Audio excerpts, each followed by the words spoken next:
RJ Barrett has a new jump shot, and man, does it look really good. This offseason, he's been working with his trainer, Drew Hanlen, and they have been working on that shot, and it's paid off. Because during practice, he was shooting that shot, and it was going in each and every time. It was money each and every time. We're going to take a look at his new jump shot, how it looks, and what he changed exactly to make it look so much better than it did before. We're also going to take a look at the FIBA World Cup schedule because the FIBA World Cup is set to start tomorrow. We're going to break down all of this and so much more today. Let's get started. RJ Barrett's new jump shot looks good. And let me tell you, folks, it looks really good. I'm not sure what he did exactly over the offseason with Drew Hanlen, but whatever he did, it certainly paid off because his jump shot now looks a lot more fluid. He's going up in that motion a lot better, and his release, which I want you to take a look at when we roll this clip, is so much better than it was before. Take a good look at his release during this clip. Roll it.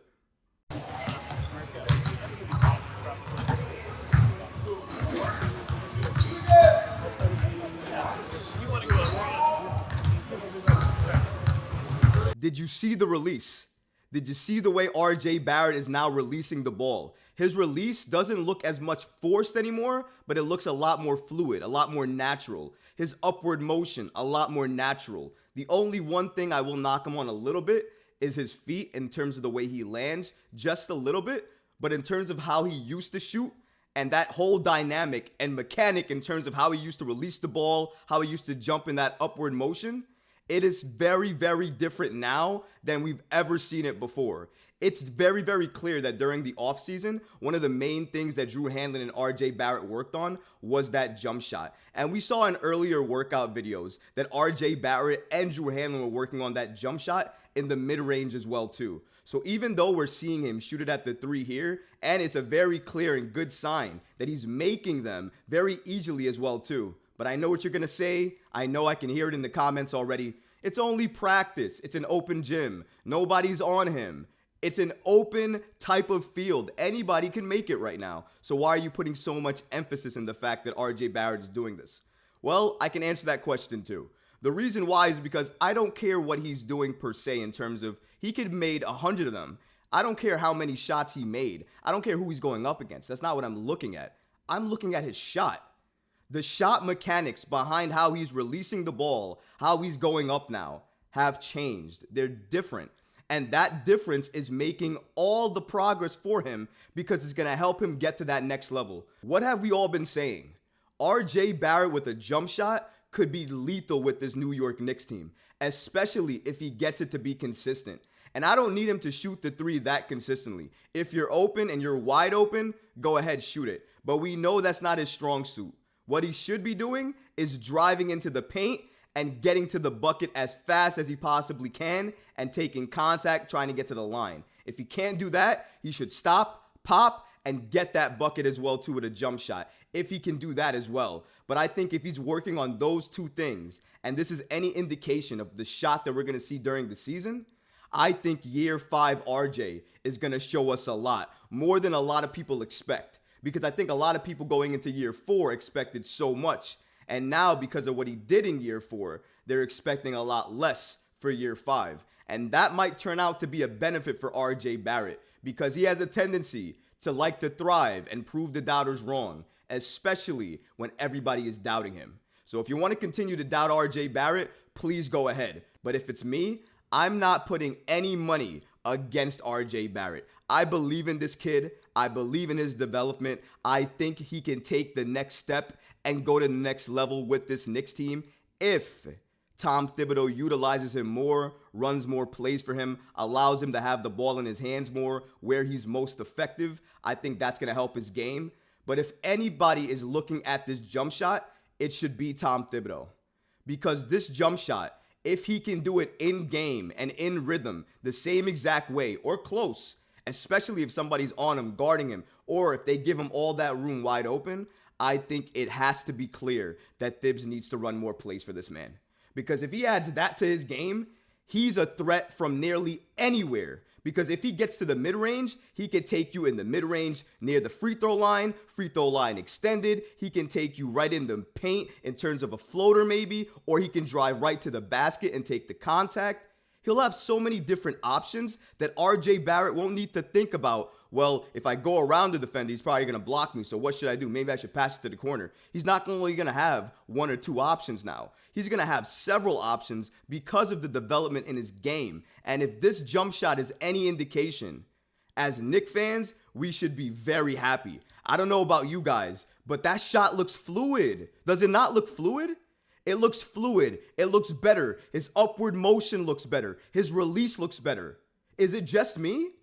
Every single thing about the shot that we just saw him do looks absolutely better and different than what we saw him do beforehand in previous years with the Knicks. I think RJ Barrett is going to have an amazing season this year with the Knicks. And if this jump shot is any indication of where he's headed, I think the Knicks and New York Knicks fans have a lot to be excited about. The FIBA World Cup starts Friday, which is tomorrow, and I cannot wait to see what games we're going to see and how close these games are going to get, because when the FIBA World Cup is on the line, you got to know everybody and every team in it is wanting to win it all. And here are some of the scheduled games that we have going on. We're going to leave a link in the description because this is really too small. I tried to blow up the image as much as I could, but it's still too small. So if you go to the link in the description, you will see a better type of schedule because it'll be more in your face and you'll be able to get a better look at the dates and all of that stuff. But for now, these are the games that are scheduled. But I want to talk about the more key games that I think all New York Knicks fans are going to want to watch. And thanks to New York Basketball on Twitter, we have the World Cup schedule, which again starts tomorrow, that all New York Knicks fans and Team USA fans are going to want to watch. So on Friday, August 25th at 9:30 a.m., I know it's an early one, it's going to be Canada versus France. The reason there's an eyeball emoji there is because it's RJ versus Evan Fournier. And that's going to be a lot of storylines right there for the New York Knicks players. I'm sure they're going to have fun going up against one another. So it's something to watch. So keep an eye on that game. And then on Saturday, August 26th, USA versus New Zealand. Folks, that game's at 8:40 a.m.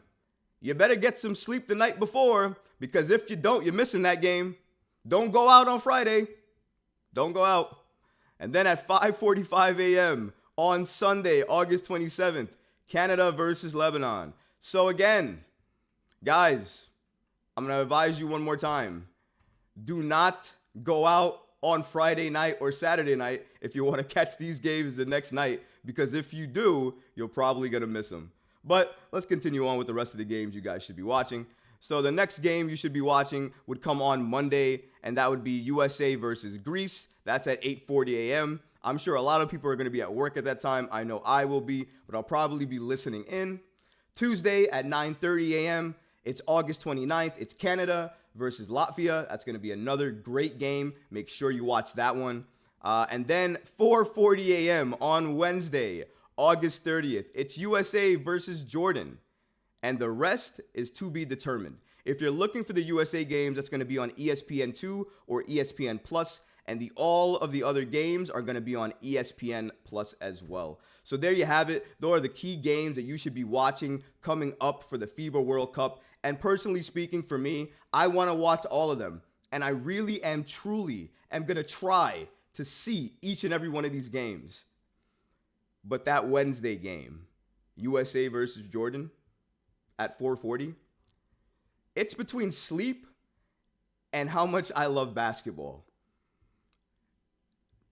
I'll get back to you on that one, but I'm definitely going to try my best to watch each and every game that's on this list. I advise you guys to do the same as well too, because if you want to see real competitive basketball right now that's non-NBA, you want to see NBA players go at it, you want to see New York Knicks players go at each other, such as RJ Barrett versus Evan Fournier, you want to see Jalen Brunson, Anthony Edwards, all of those guys, then I advise you to watch these games, because not only are you going to get a glimpse of what these guys have been working on in the offseason, you're going to get a glimpse of how they're being used, if they're being used better than Tom Thibodeau is using them, and if that indicates that Thibs should use them differently in some manner to perhaps unlock their full potential. It's a lot of things to look out for with these games. I know for me, I'm looking at our Knick players, I'm looking at the competition to see what they're going to do, because Anthony Edwards is going off. And if any indication of what he's doing in FIBA, if he does that with Minnesota next year, he could be an MVP candidate for the NBA next year. That's how impactful he's been with FIBA. So I just want to make it clear, I'm not only looking at the Knicks here, I'm definitely looking at the Knicks competition. But anyways, guys, I hope you liked this video. Go ahead and leave a comment below, smash that like button, and don't forget to subscribe to the channel. Until next time, Knick fans. Peace.